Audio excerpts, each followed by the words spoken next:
प्रमोद प्रेमी सीखते बड़े, विशेष सीखते बड़े, कल्लू सीखते बड़े, सब जना सीखते बड़ो। समर सिंह हीरो हुए, झाट 5 लाख के औकात नहीं के 35 लाख से ऊपर कौन सिनेमा का देना मिल और वो टीवी को रिमोट पर आ गए लोग।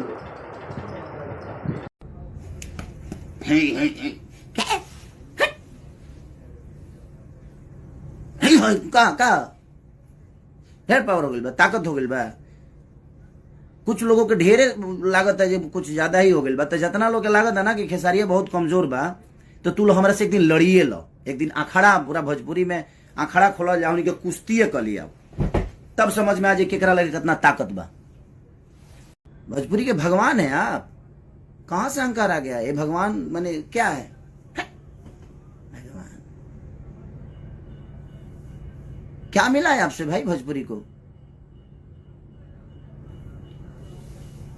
भगवान ने मुंह दिया है ना तो खाना खाने के लिए दिया है, अच्छे शब्दों को और समाज के बीच में रखने के लिए दिया है। स्टेज पे दारू पी के और कुछ भी बोला जाएगा कि हम ये हैं, हम वो हैं, हम इसको नचाएंगे, अपने जिसने को सोचा नहीं होगा। कब आप कब नाचेंगे? आप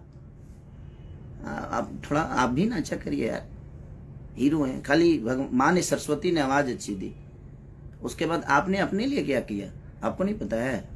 और मैं कहाँ हूं, कैसे हूं, ये आपसे सर्टिफिकेट नहीं चाहिए, ये जनता मुझे दे दी है और जनता मुझे जानती है कि मैं क्या हूं।